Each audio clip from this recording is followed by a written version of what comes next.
Olá, boa tarde. Meninas e meninos estão preocupados, insatisfeitos com a aparência. Em busca de modelos para um corpo ideal, adolescentes tomam atitudes extremas.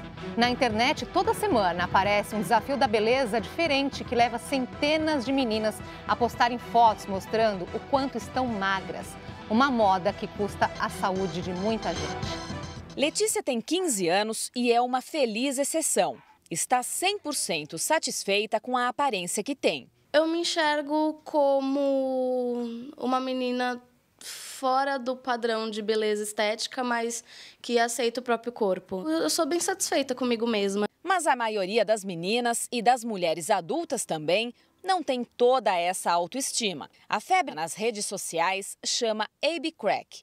Na prática, as meninas tiram fotos mostrando a linha alba, essa linha que desce pelo abdômen, e sejamos sinceros, parece uma cicatriz. Mas esse não é o único desafio que rola na internet. Comparar a cintura com uma folha de papel, a grossura dos joelhos com tamanho de celular, alcançar o próprio umbigo.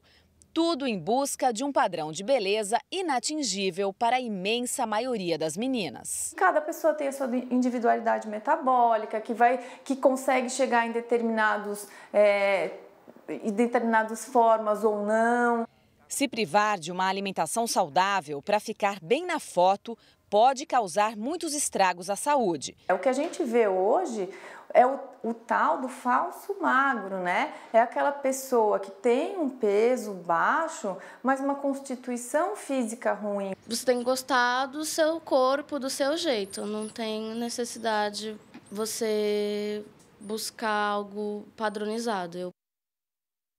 Falar sobre como os jovens veem o próprio corpo, recebemos a psicanalista Cibele Weinberg, coordenadora da Clínica de Estudos e Pesquisas em Psicanálise da Anorexia e Bulimia, e Andréa Herkovitz, ebiatra do Hospital Israelita Albert Einstein.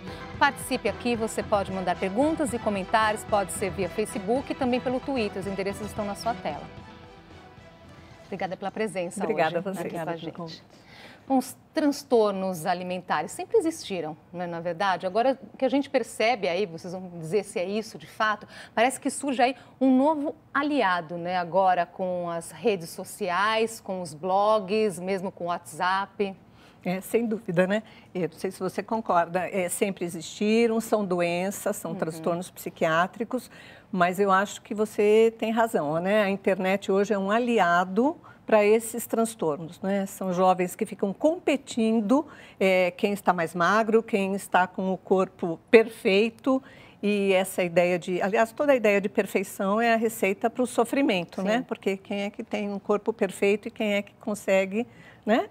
E se você persegue a perfeição, é sinal de que algo não está bem. E que perfeição é essa? Que perfeição também, é não é? Eu acho que é uma Doutora. somatória de fatores, né? A gente sabe que desde meados do século XIX vem aumentando a incidência de transtornos alimentares.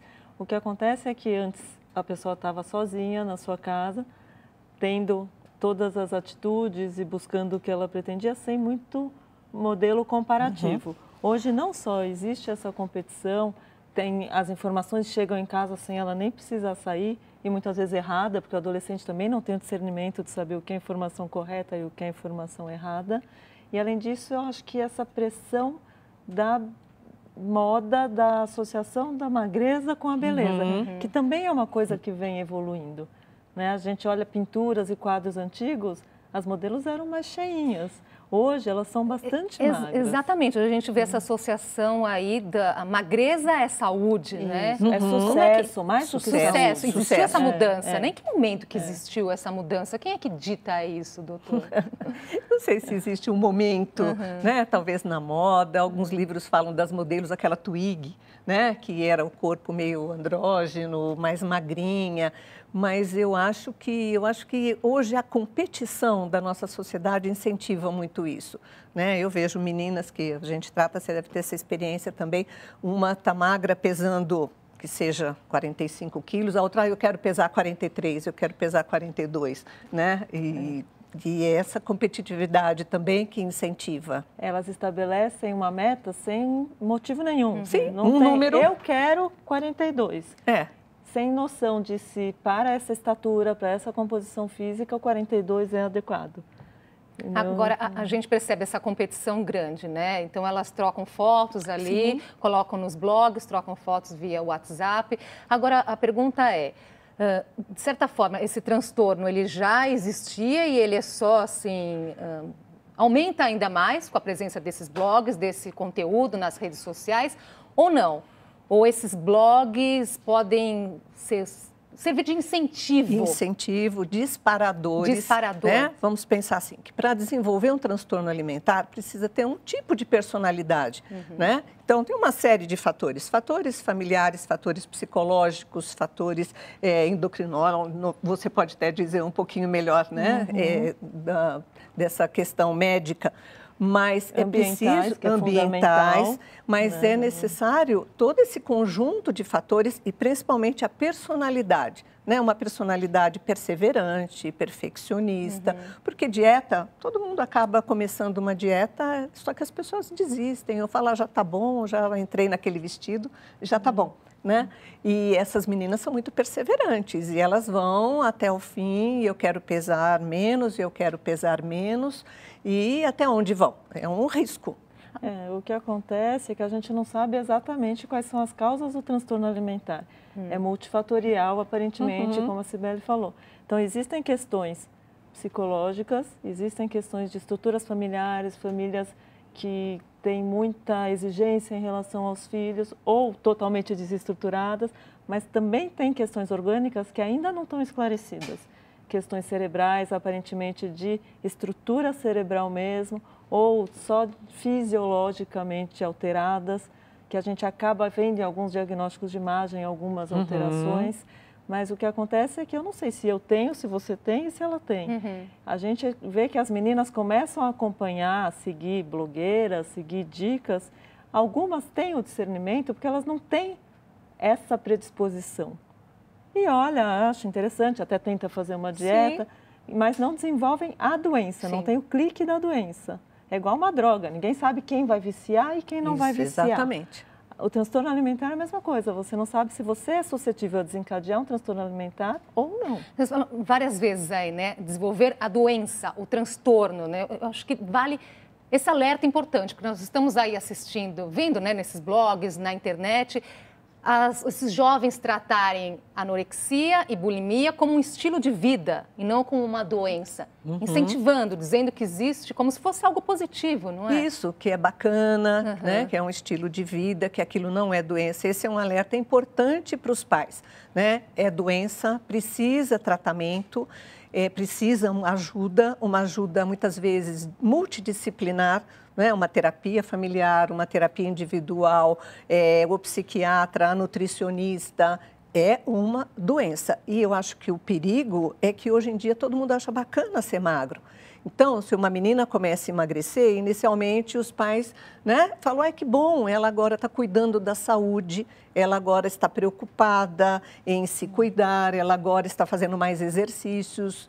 E o limite para algumas pode ser, né, ali muito perigoso. Doutora Andréia, agora a gente sabe que muitas jovens aí chegam ao consultório reclamando, né? Elas estão insatisfeitas, não só as meninas, os meninos também, meninos também. Eles reclamam do quê? Estão insatisfeitos com o quê? Quando a gente está falando do corpo, como a reportagem mostrou, muitos reclamam, a frase é, estou gordo, ou os meninos, estou fraco. Sim. Né? O menino tem muito mais relação com a massa muscular e a menina muito mais com o peso. O que a gente vê é que muitas pessoas que estão clinicamente adequadas estão se achando obesas. E algumas só por modismo, outras porque realmente tem um distúrbio de autoimagem, que é uma das características de quem tem um transtorno alimentar. A gente vê meninas magérrimas, hospitalizadas, desnutridas, e você pergunta, como você está se sentindo hoje? Gorda. Porque existe uma alteração de autoimagem. Ela, de fato, se vê gorda e te mostra onde ela está gorda. Então, as principais queixas em relação a corpo é muito mais para eu estou gorda do que eu estou magra demais. Sim. Ou eu quero mais formas, o que é contrário ao transtorno alimentar, porque a magreza excessiva perde as formas femininas também, né? Diminui mama, fica com o corpo muito mais infantilizado. Então, elas querem estar atraentes, mas muito magras. E aí é um paradoxo, é um né? paradoxo. Nós separamos aqui algumas imagens desses blogs. Olha, é uma quantidade infinita desses blogs que tem pela internet incentivando aí a anorexia, a bulimia. Para fazer um alerta importante aí até para os pais, o que é que está sendo exposto aí nas redes sociais. Olha aí, né? Essa ilustração. Deixe os ossos aparecerem, né? Tem uma próxima aí. Dá para colocar outra já? Eu acho que essa é uma imagem criminosa. Né? É um perigo colocar isso, né? É um alerta para os pais.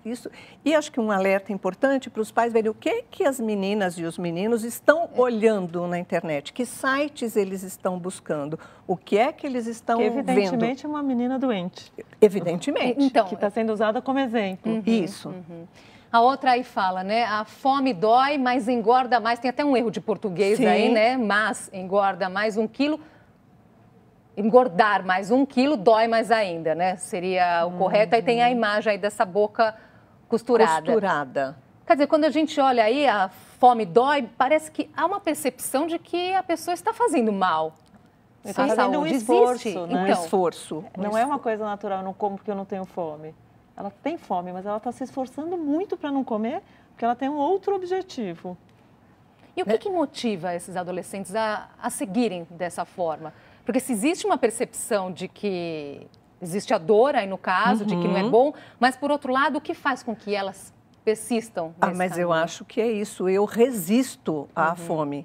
Né? Eu já tive pacientes que diziam, claro que me daria muito prazer comer um pedaço de bolo, que é o contrário disso, né? Mas, no fim, é a mesma coisa. Mas me dá muito mais prazer ver o ponteiro da balança baixando, né? Então, eu acho que é uma prova de resistência, de perseverança. Eu consigo. E o que acontece muitas vezes é que aquela que não consegue, ela acaba tomando uma atitude que é provocar o vômito, porque aí ela come, mas ela tem tanta culpa que ela comeu, porque o combinado é não vai comer. Às vezes eu combinado com ela mesma. Eu fracassei. Eu fracassei. Mas aí a hora que eu comi, eu falo, meu Deus, eu comi. E aí ela vai lá e provoca o vômito e entra também nessa de bulimia também. A gente está usando muito esses termos, né? Anorexia, bulimia. Eu acho que vale a pena explicar rapidamente o que são essas doenças. Sim, a anorexia é uma restrição alimentar. Né? As meninas restringem e esse é um alerta para os pais, porque às vezes eu tenho impressão, na minha experiência, que essa restrição vai aumentando. Então, começa a restringir, tirar alguns grupos de alimentos, depois tira outros, e quando se vê, tirou tudo. Né? Então, é uma anorexia que a gente chama de restritiva, restringe o alimento e não come. No caso da bulimia, é como a doutora Andréa falou, não há essa... É quase que um fracasso, né? Não resiste, come às vezes quantidades muito grandes de alimentos, e algumas vezes em períodos curtos, e depois precisa recorrer a métodos que a gente chama de métodos purgativos. Precisa se livrar dessas calorias que foram ingeridas, que ela supõe que foram a mais e que são engordativas. Então, são exercícios exagerados e outros métodos pouco saudáveis para se livrar desse alimento que ela imagina que está engordando e fazendo mal. Quais são os primeiros sinais que podem mostrar que alguma coisa está de fato errado, né? Que não é apenas uma preocupação, a diferença entre uma preocupação saudável com o próprio corpo e uma preocupação que passa a ser exagerada e pode existir um transtorno por trás disso. Eu acho que o que os pais podem perceber inicialmente é... Primeiro, começar a restringir alimentos que sempre gostou e começa a evitar, não, hoje eu não quero isso, porque isso engorda. Eu ouvi dizer que, principalmente carboidrato, elas tiram o carboidrato inicialmente. Outra característica que é quase que 100%, elas sabem todas as calorias de todos os alimentos.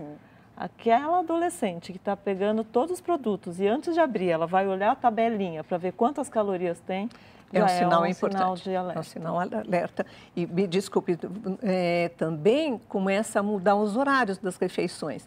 Né? Então, chega a hora do almoço, eu já comi na escola. Eu tenho uma lição, eu vou comer depois. eu vou dormir mais cedo, eu estou com muito sono, então hoje eu não vou jantar, eu já tomei um lanche. Então, vai evitando situações de alimentos, situações da refeição, situações de sair com os amigos, porque se vai na festa tem comida, se vai no cinema tem a pipoca, tem o refrigerante, a lanchonete. Deixa de ir aos lugares, Deixa, então. E vai, a vida também, não vai restringindo só o alimento, né? A vida vai ficando muito restrita. A não ser que seja um grupo igual. Sim. Que aí o programa é sair para tomar água. E o que a gente está percebendo que vem acontecendo, né? Esses grupos, eles vêm se encontrando, se unindo nas redes sociais, não é? Acho que tem mais coisa. A gente falou muito do comportamento em relação ao alimento. Adolescentes que sempre após as refeições vão ao banheiro. São pessoas que podem estar tendo aquele comportamento purgativo que a Cibele falou, que ela até come com os pais, mas ela depois vai ao banheiro precisa se livrar disso, muitas vezes provocando o vômito logo após a refeição. Outra coisa, fazer exercício físico o dia inteiro. Você entra no quarto, a menina está fazendo abdominal. Tem garotas que andam com caneleira de peso em casa para ficar perdendo peso. Então, tudo tem que ter um bom senso e um meio termo. Você está vendo uma mudança de comportamento sempre com o foco de diminuição de calorias, ou diminuição da entrada, ou aumento da saída, fica de olho. Meninas que começam, de repente, a querer ajudar nas tarefas domésticas, né? Pode deixar que eu levo o cachorro para passear, pode deixar que eu varro o quintal, pode deixar que eu limpo a casa. Enfim, ela vai fazer, se for um sobrado, então, né, eu pego lá em cima, eu subo e desço 500 vezes essa escada. São comportamentos para perder calorias. Fazer uma pausinha aqui na nossa conversa e a gente volta já.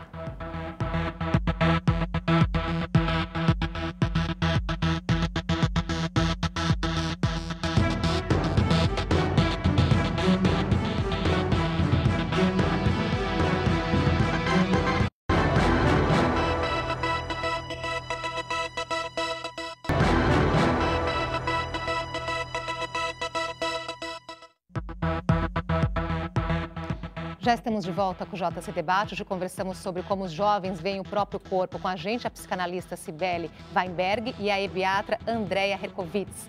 Continue aqui participando com as suas perguntas e comentários pelo Facebook e também pelo Twitter. A saúde do jovem brasileiro está numa radiografia feita pelo IBGE com alunas e alunos do 9º ano do ensino fundamental de escolas públicas e privadas. 6 em cada 10 estudantes são sedentários. Coisa rara ouvir essa frase na escola. Eu gosto do meu corpo. Pesquisa do IBGE aponta que mais de 23% das meninas do 9º ano não estão satisfeitas com o corpo. Eu tenho um pouco de vergonha na minha barriga. Eu quero perder só a barriga. E a preocupação com a balança não é exclusividade feminina. Queria emagrecer mais, do jeito que eu tô, não dá. Um estudo feito com alunos de escolas públicas e particulares de todo o Brasil mostra que 7% deles ingeriram medicamentos para evitar o ganho de peso. A gente não precisa ter o que é imposto pela mídia. A gente tem que se sentir bem com a gente. Sempre estou afirmando isso com os meus alunos e principalmente com as minhas meninas. O excesso de peso de verdade atinge 1 em cada 4 estudantes. A maioria desses adolescentes vão perpetuar esse problema na idade adulta. Isso vai levar a doença cardíaca, a doença ortopédica mais precocemente e pode levar a uma redução da expectativa de vida. Parte da culpa pelo excesso de peso é o sedentarismo. 6 em cada 10 alunos não praticam nenhuma atividade física. A boa notícia é que o número dos que fazem esporte cresceu um pouquinho, de 30% para 34% entre 2012 e 2015. A aula de educação física é uma das responsáveis por incentivar o gosto pelo movimento. Leonardo que o diga. Um dos maiores prazeres que eu tenho na escola é ficar aqui na quadra. É a melhor coisa que tem. Agora, tem várias questões aí que dá para a gente trazer aqui e comentar, né? O médico chamou a atenção aí para o fato de que esses transtornos na adolescência, eles podem chegar à vida adulta. Como evitar que isso aconteça? Fazendo uma reeducação nesse momento.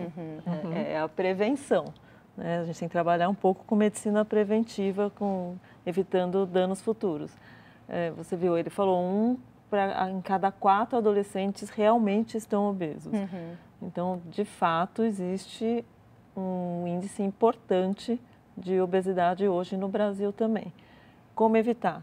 Equilibrando basicamente aquilo que eu falei, o que entra e o que sai, mas de forma saudável. O que entra, dieta saudável e equilibrada. O que sai, atividade física, porque quando a gente olha essa mesma pesquisa, a PENSE eles fazem de tempos em tempos, então 2009, 2012, 2015. O que a gente percebe agora, nessa de 2015, é que teve ele fala que aumentou a atividade física, mas ainda é muito pouco, 34% dos adolescentes. E, por outro lado, aumentou a quantidade de adolescentes que comem mal. Então, aumenta a preocupação do adolescente com o corpo, por outro lado, tem uma porcentagem baixa que faz atividade física e uma porcentagem alta que come mal. Está completamente desequilibrado em termos de saúde isso. A gente tem que inverter. A gente tem que fazer uma dieta saudável e uma atividade física eficaz. O que é uma atividade física eficaz? Segundo a Organização Mundial da Saúde, 60 minutos de atividade física moderada a vigorosa por dia, por pelo menos 5 dias por semana. A maioria dos nossos adolescentes não faz isso. Voltando nessa questão, né, da percepção e da busca pelo modelo ideal de um corpo, o Matheus Nascimento ele comenta que o pior é ver que muitas modelos de grifes conhecidas são tão magras quanto as pessoas que nós vimos aí nas fotos desses blogs, né, que nós mostramos aqui no bloco anterior. E isso vende essa imagem aí distorcida para todo mundo. E as revistas publicam e as campanhas, né, as propagandas mostram meninas às vezes esqueléticas e que servem de modelo para as adolescentes que querem ter aquele corpo igual. E nem sempre esses corpos são verdadeiros. Photoshop todo mundo tem hoje em dia. Nossa, é produção, uma ajeitadinha aqui. uma ajeitadinha. Então... E são modelos irreais também, né? Quantas dessas meninas vão, de fato, conseguir atingir o que elas chamam de modelo, doutora Cibele? É muito difícil. E por que atingir, não é? Cada um tem que estar satisfeito com o seu próprio corpo, com as suas medidas, com a sua altura. Cada um tem a sua própria dieta. Não dá para eu seguir a dieta da fulana que prega no blog, que eu tenho que seguir aquela dieta. Aquela dieta pode ser boa para ela, mas não para o meu corpo, não para o seu, não para o seu. Cada um tem uma constituição física, cada um tem um ritmo de vida diferente. Quando a gente vai passar uma dieta, uma nutricionista vai passar uma dieta para uma pessoa, ela calcula tudo isso, né? O cálculo do quanto você precisa comer avalia toda a sua rotina, a sua constituição física. Não é uma coisa que você olha que para todo mundo serve a mesma coisa. Né? Agora, falando um pouco do que o Matheus falou, dos modelos, alguns países deram um passo que, ao meu ver, é bastante positivo, que é proibir modelos excessivamente magras de desfilarem. Então, a Espanha, a Itália, Israel, Chile, alguns países, as modelos com IMC muito baixo não podem desfilar naquele país.